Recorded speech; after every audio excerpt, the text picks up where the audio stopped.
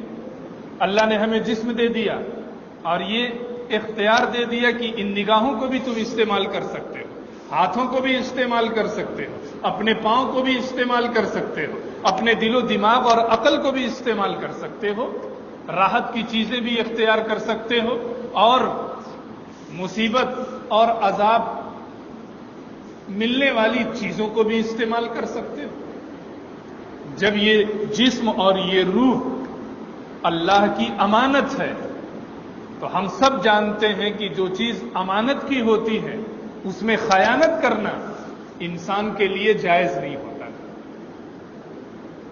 ہم سب جانتے ہیں کہ اگر ہم نے کوئی چیز کسی کو امانت کے طور پر دے دی، ہمارے دوست نے ہم سے کہا کہ اپنی گاڑی ذرا ہمیں دے دو، میں فلاں جگہ جاتا ہوں پھر آ کر واپس کر دوں گا. اب گاڑی لینے والا اگر یہ سمجھے کہ یہ گاڑی ہماری ہے تو دنیا اسے احمق کہے گی، کیونکہ اس نے تو گاڑی تھوڑی دیر کے لیے فائدہ حاصل کرنے کے لیے اپنے دوست سے مانگی ہے، عاریت پر اور امانت پر.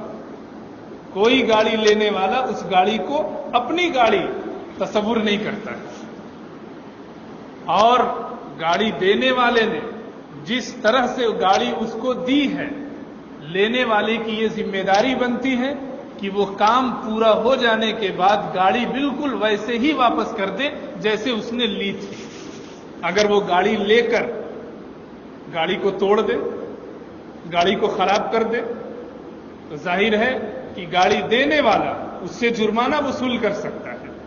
اگر جرمانہ وصول نہ بھی کرے تو اس کے دل میں تکلیف تو ضرور ہوگی کہ میں نے اس کو گاڑی برے وقت میں دی تھی، جس حالت میں دی تھی اس نے گاڑی اب اس حالت میں خراب کر کے واپس کی ہے.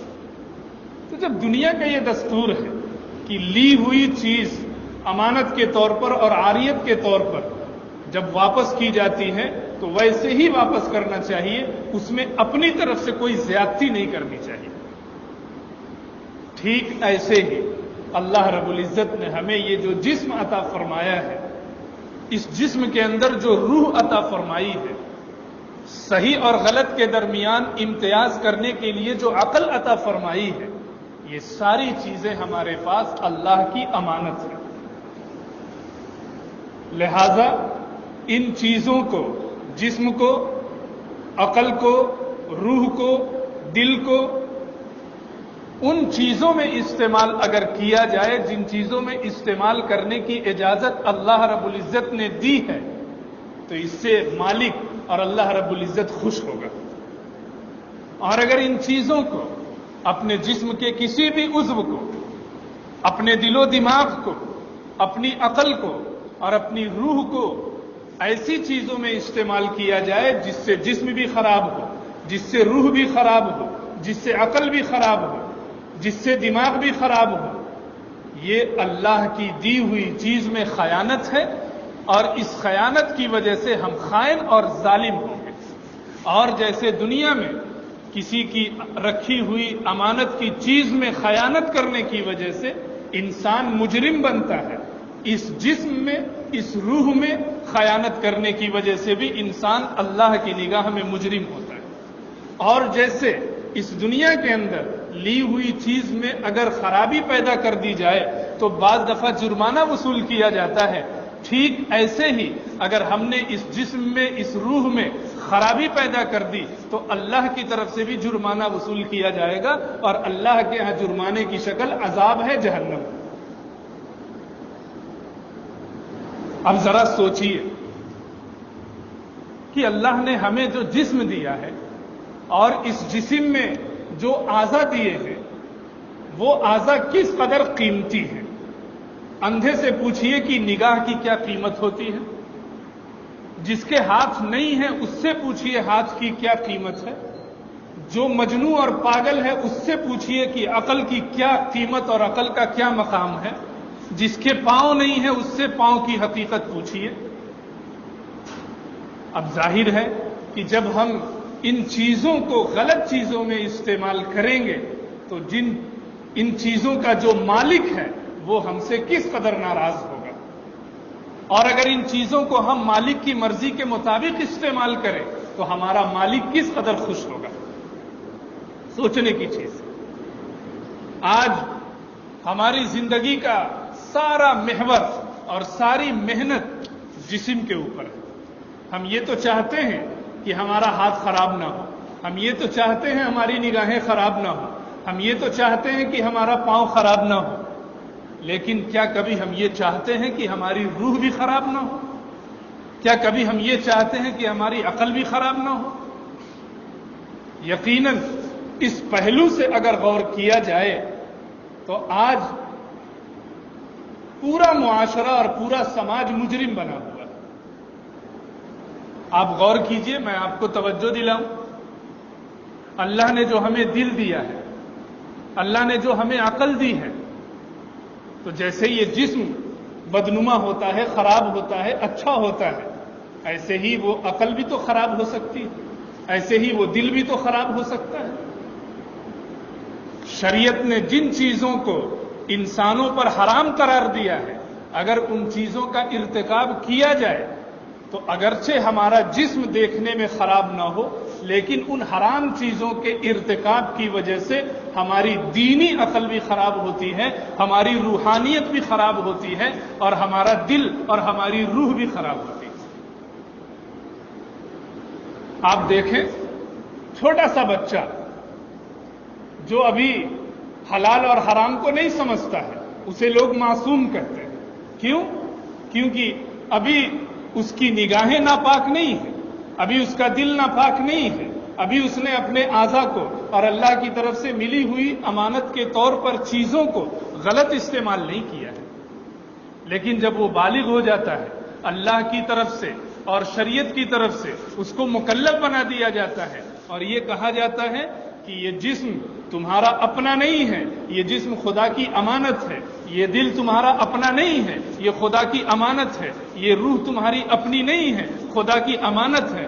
تو ایسے موقع پر انسان خدا کو فراموش کر کے اس جسم کو بھی اپنا خیال کرتا ہے, اس روح کو بھی اپنا خیال کرتا ہے, اس دل کو بھی اپنا خراب کرتا ہے, اپنا خیال کرتا ہے, اور پھر اچھے اور برے کے درمیان کوئی امتیاز نہیں کرتا.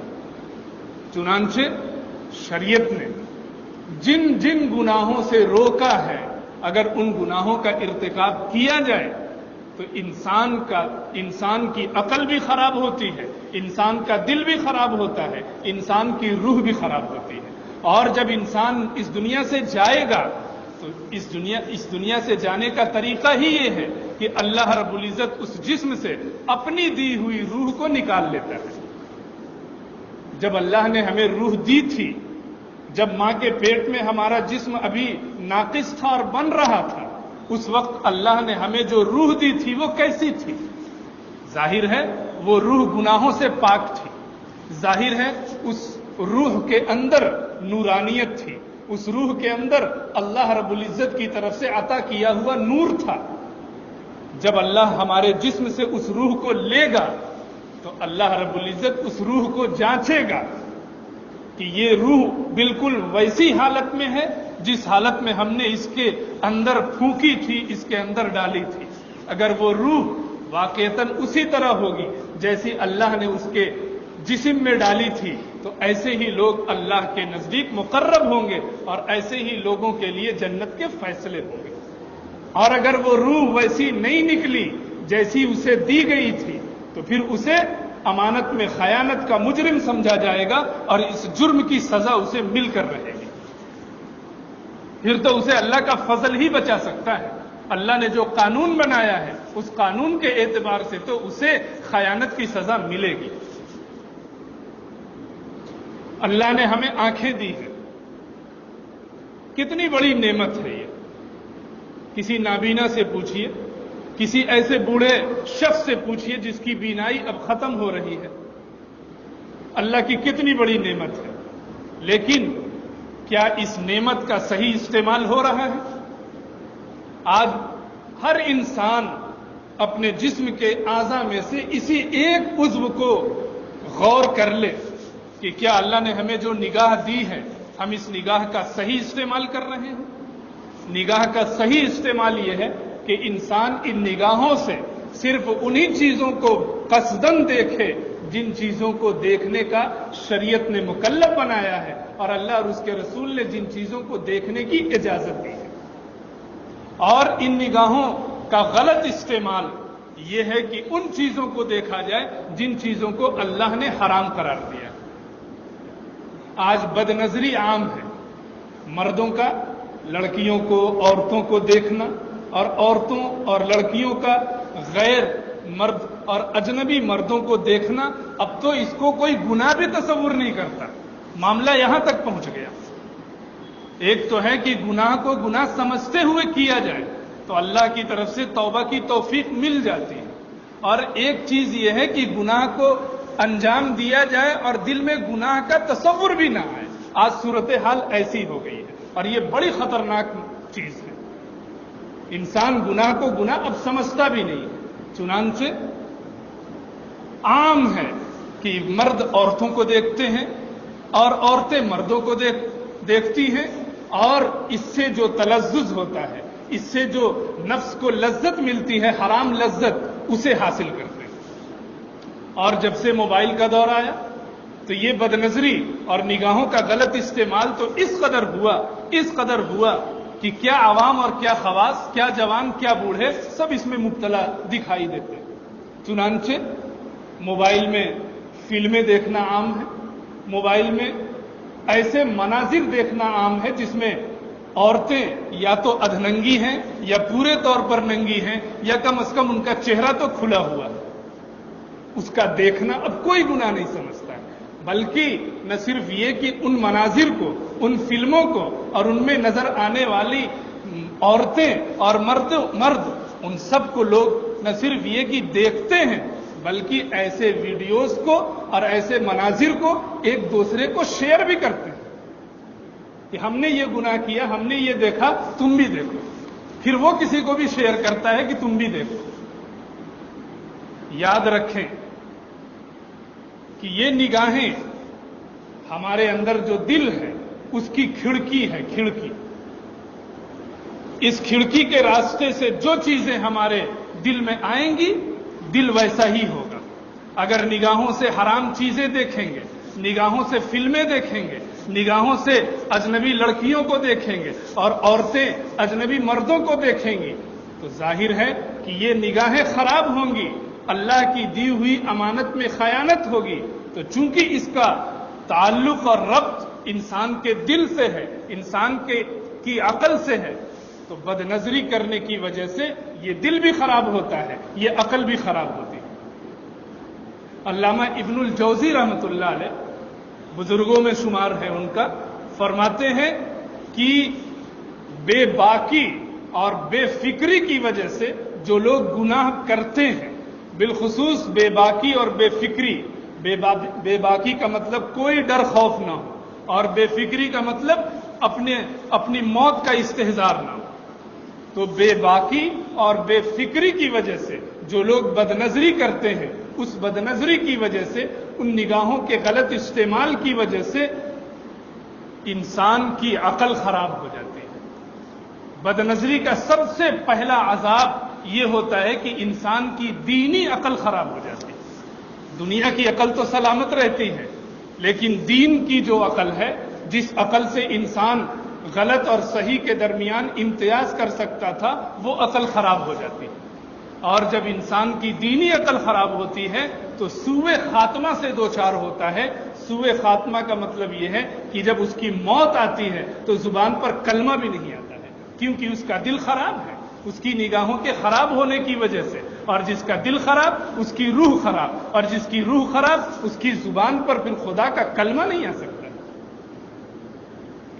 اس لیے کم از کم صرف آنکھوں کے استعمال پر ہی غور کر کے ہم اپنی زندگی کا جائزہ لے سکتے ہیں. اور جب زندگی کا جائزہ لیں گے تو پھر ہمیں معلوم ہوگا کہ اللہ کی دی ہوئی ان امانتوں کا ہم کیسا استعمال کر رہے ہیں اور ہمیں کیسا استعمال کرنا چاہیے تھا. انا للہ و انا الیہ راجعون کے اندر یہ پوری حقیقت شامل ہے کہ یہ جملہ انسان اسی حقیقت کو سامنے رکھ کر پڑھے کہ اے اللہ، ہم آپ کے ہیں، ہمارا جسم بھی آپ کا ہے، ہماری روح بھی آپ کی ہے، ہمارا دل بھی آپ کا ہے، ہماری عقل بھی آپ کی ہے، اور ہمیں آپ کے پاس لوٹ کر آنا ہے تو اپنے جسم کا بھی حساب دینا ہے، اپنی روح کا بھی حساب دینا ہے، اپنی عقل کا بھی حساب دینا ہے، اپنے دل کا بھی حساب دینا ہے۔ اگر اس حقیقت کے ساتھ انا للہ و انا الیہ راجعون کو پڑھا جائے اور سمجھا جائے تو انسان کی زندگی صحیح نہج پر جائے گی، شریعت کے بتائے ہوئے راستے پر جائے گی۔ اور اگر انسان بے باکی اور بے فکری کے ساتھ اللہ کی دی ہوئی ان امانتوں کو غلط استعمال کرے گا تو اللہ کل قیامت کے دن اس کا حساب لے گا، اور جس کا حساب لیا جائے گا یقیناً اس کی گاڑی پھنس جائے گی۔ اللہ ہم سب کو اپنے جسم کا، اپنے دل کا، اپنی روح کا صحیح